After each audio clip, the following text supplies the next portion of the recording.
Hi friends, എൻ്റെ പുതിയ വീഡിയോയിലേക്ക് എല്ലാവർക്കും സ്വാഗതം. നമുക്ക് വളരെ എളുപ്പത്തിലും വളരെ ടേസ്റ്റിയിലും ചെയ്യാൻ പറ്റുന്ന ഒരു ഉള്ളിവടയുടെ റെസിപ്പി ആയിട്ടാണ് വന്നിരിക്കുന്നത്. അതിന് വേണ്ടിയിട്ട് അത്യാവശ്യം നല്ല വലിപ്പമുള്ള 3 സവാളയാണ് എടുത്തിരിക്കുന്നത്. അത് നമുക്ക് ചെറിയ സ്ലൈസാക്കി കട്ട് ചെയ്തെടുക്കണം.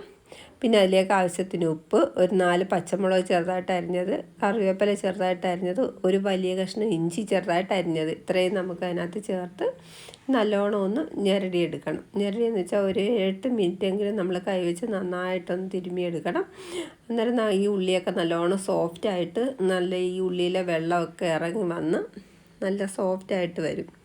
അതുപോലെ നമുക്ക് എടുത്ത് വെക്കാം. പിന്നെ അതിലേക്ക് 1 ടേബിൾ സ്പൂൺ കടലമാവ്, 2 ടേബിൾ സ്പൂൺ മൈദ മാവ്, 1/2 ടേബിൾ സ്പൂൺ കോൺഫ്ലവർ, 1 ടീസ്പൂൺ മുളക് പൊടി, 1/2 ടീസ്പൂൺ മഞ്ഞൾപ്പൊടി, 1 നുള്ള് കായം പൊടിച്ചത്, 1/2 ടീസ്പൂൺ ഗരം മസാലപ്പൊടി, പിന്നെ ഇതിലേക്കുള്ള ആവശ്യത്തിനുള്ള ഉപ്പും കൂടെ ചേർത്ത് 1 ടീസ്പൂൺ വെള്ളം കൂടി ചേർത്തിട്ട് നമുക്കിതൊന്ന് നന്നായിട്ടൊന്ന് കുഴച്ചെടുക്കണം. ഈ പൊടിയും ഉള്ളിയും എല്ലാം കൂടെ നല്ലോണം ഒന്ന് യോജിച്ച് എല്ലാം കൂടെ നന്നായിട്ടൊന്ന് കുഴച്ചെടുക്കണം.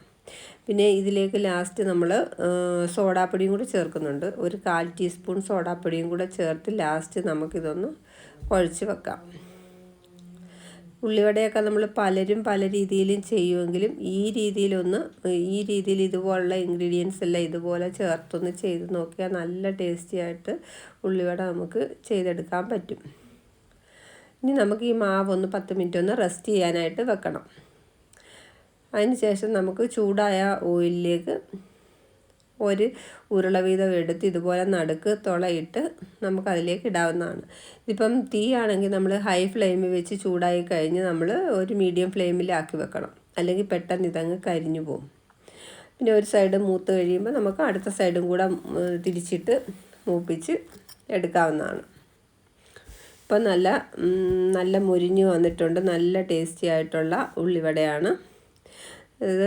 ഇങ്ങനെ എല്ലാവരും ഒന്ന് ട്രൈ ചെയ്ത് നോക്കണം.